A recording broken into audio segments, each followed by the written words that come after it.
In 2010, U.S. Secretary of State Hillary Clinton has announced that Washington will help Kosovo join NATO as well as the European Union. She made the pledge after a visit with Kosovan Prime Minister Hashim Thaçi in Washington, where she praised the progress of his administration in European integration and economic development and achieving democratic values. Kosovo, just to review what Kosovo is part of the former Yugoslavia. In fact, Kosovo is considered by Serbs the key nation in the former Yugoslavia. Is considered their core province. They have deep historic roots and deep historic genetic memory about Kosovo events which happened during medieval times. There was a very famous Kosovo battle, which makes Kosovo very much an intrinsic part of their society. So separation of Kosovo from Serbia was a very deep wound for the Serbs. I discussed how Kosovo separation happened, what it means for Serbs, and generally how former Yugoslavia fell apart in one of my previous episodes in the LadaRayLive series. It was about Macedonia coup attempt as a war against Russia and China. So go back to the LadaRayLive playlist and on my channel, and you will find that episode in that playlist. I believe it was LadaRayLive 12 episode. So let's review some basic Kosovo geopolitics. In this, I can simply quote global research .ca, which is a very good site, highly recommended for geopolitical and global analysis, and they put out very good work. At some point a few years ago, they did a piece on Kosovo, and I couldn't say it better myself, so I'm simply going to quote. Kosovo was a part of Yugoslavia and tied to Serbia until the NATO bombing campaign in 1999 demolished what remained of Milosevic's Serbia and opened the way for the United States, with the dubious assist of EU nations, above all Germany, to carve up the former Yugoslavia into tiny, dependent pseudo-states. Kosovo became one, as did Macedonia. Slovenia and Croatia had earlier split off from Yugoslavia with a strong assist from the German Foreign Ministry. Some brief review of the circumstances leading to the secession of Kosovo from Yugoslavia will help locate how risky a NATO membership or EU membership would be for the future of Europe. Hashim Thaçi, the current Kosovo Prime Minister, got this job, so to speak, through the US State Department and not via free democratic Kosovo elections. Kosovo is not recognized as a legitimate state by either Russia or Serbia or over 100 other nations. However, it was immediately recognized when it declared independence in 2008 by the Bush administration and by Berlin. Membership into the EU for Kosovo would be welcoming another failed state, something which may not bother US Secretary Clinton, but which the EU at this juncture definitely can do without. Best estimates place unemployment in the country at as much as 60%. That is not just third world level. The economy was always the poorest in Yugoslavia, and today it is worse. Yet the real issue in terms of the future of EU peace and security is the nature of the Kosovo state that has been created by Washington since the late 1990s. And this is where when we arrived to its role in this whole situation. So globalresearch.ca talks about the mafia state and Camp Bondsteel. Kosovo is a tiny parcel of land in one of the most strategic locations in all Europe from a geopolitical standpoint of the US military objective of controlling oil flows and political developments from the oil-rich Middle East to Russia and Western Europe.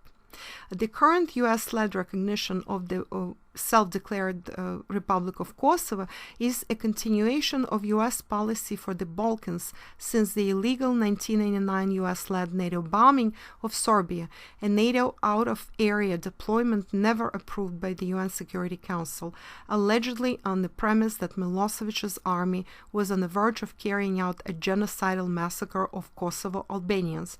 Again, I just want to mention that go back to LadaRayLive 12th episode about Macedonian coup as a war against Russia and China, and I talk there about the history of when Albanians settled in Kosovo, which was very recent.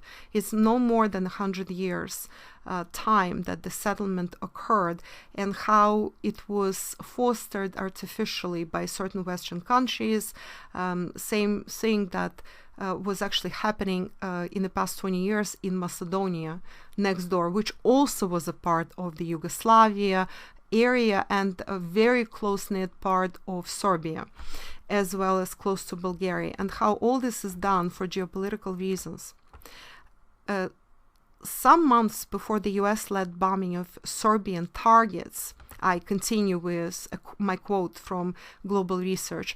One of the heaviest bombings since World War II, a senior US intelligence official in private conversation told Croatian senior army officers in Zagreb about Washington's strategy for former Yugoslavia.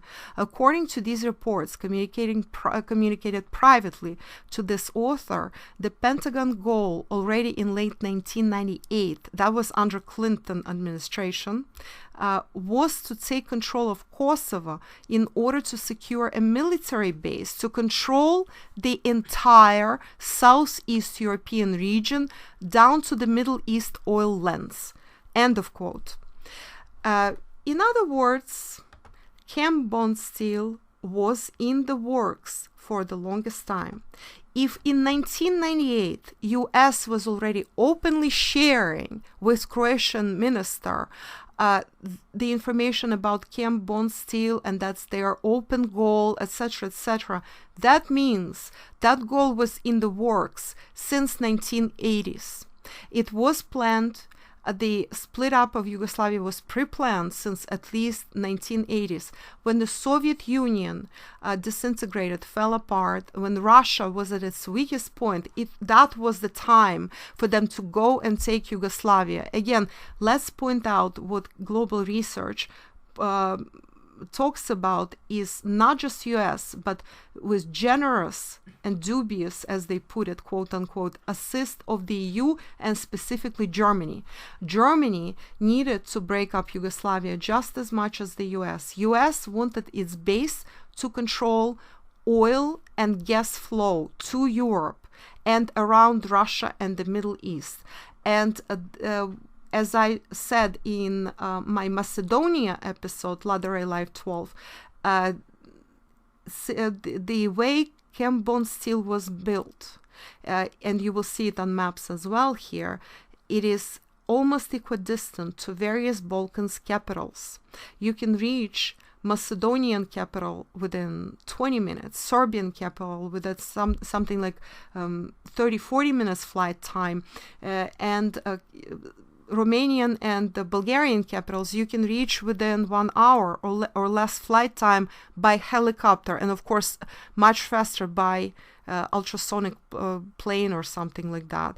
And now you are pretty close to southern Russia, you are very close to Ukraine, you are very close to Turkey, you are very close to Greece, extremely close, which is still part of the Balkans, very close to Italy, and you are very close to the Middle East, to Suez Canal.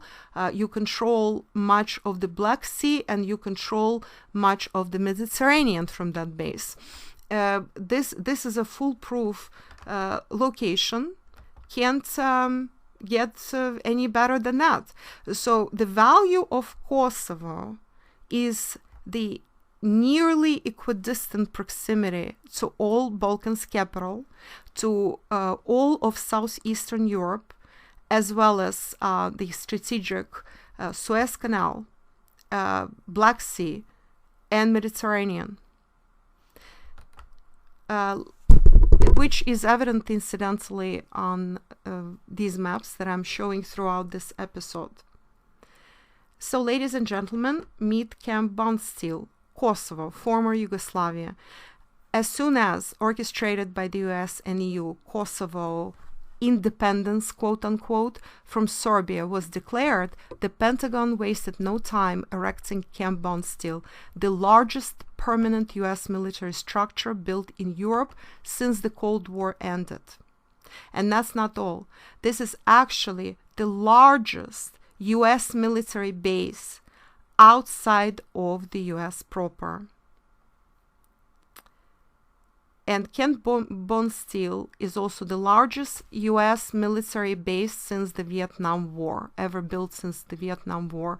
Of course, Vietnam bases are non-existent because US had to clear out of Vietnam, but that's the largest base built since Vietnam War. And now we know why such a huge base was actually necessary in this area. Now with the Turkish stream that Russia is building through Turkey to go into Greece, and from Greece it's supposed to go through Macedonia into Serbia, through the Balkans, in other words. And then after that, after Serbia, it will be directed towards Hungary, Austria, Italy incidentally participates in that. And Camp Bondsteel, the largest, and I'm again emphasizing, the largest US military base outside of the US is located smack in the middle of this. And so is it any wonder that Macedonian leadership is afraid to make a peep? I just again go back to my LadaRay 12 episode in which I talk a lot about what it was happening in Macedonia and this attempted coup organized by the same sources, attempted color revolution, yet another one, while Macedonian leader was actually in Moscow for May 9th Victory Day parade.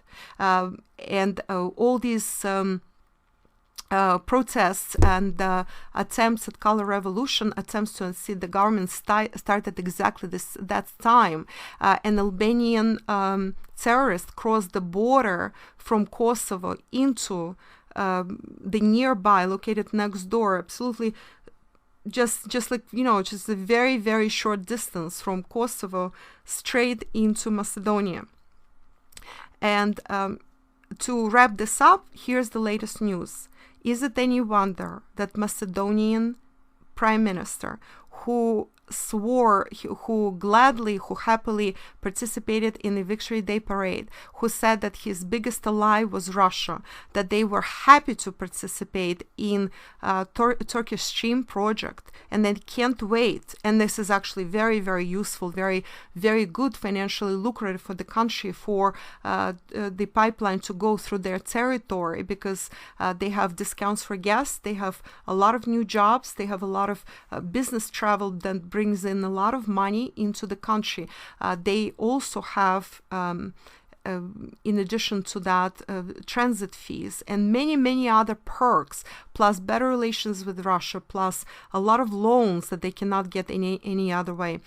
So they were very happy. All Macedonians were waiting for Turkish Stream to arrive to their doorstep to continue through their territory, just like Bulgaria before that last year, for whom the cancelled South Stream was a lifesaver for their economy. Guess what happens next? All of a sudden, after the coup attempt, Macedonian Prime Minister announces that, sorry, but we will only host Turkish Stream on our land if EU tells us so, if EU agrees to this.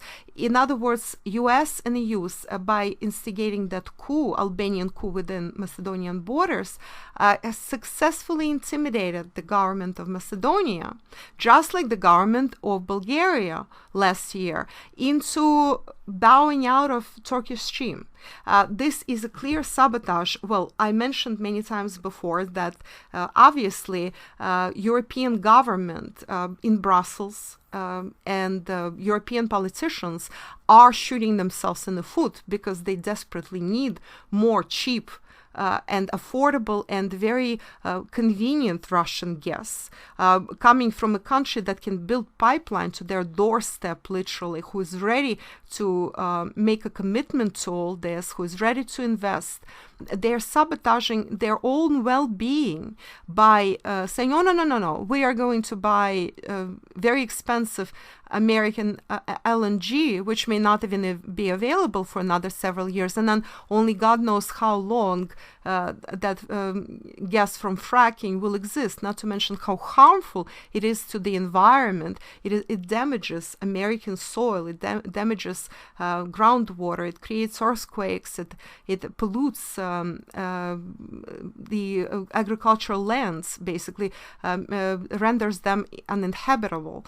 But all that doesn't matter, because U.S. is on a bench to try to unseat Russia as the biggest supplier of gas to the EU, to control Russia, to hurt Russia economically, politically, and in all possible ways. And while they're at it, also to hurt their biggest ally, EU, as well. So all this meshes together in the Balkans, as usual, one of the most volatile regions on the planet. And next time you hear about something that goes on in the Balkans, remember this video, and also remember my Macedonian video, and that in fact what is going on in Little Macedonia is a continuing war against Russia and China. Remember all this, and that all this is for control of oil and gas flow, for control of energy, in fact. Well, this is all for today. Again, please subscribe to my channel, support my channel by liking my videos, comment if you like. Comments are always welcome. Definitely subscribe to my blog, Futurist Trendcast .wordpress.com. More information is going to be in the end of this video, and that's the main hangout. That's where most people leave comments, and I respond to a lot of those comments. You will find a lot of information. I also give perks to my blog subscribers, like for example, they find out first about my new Earth shift reports.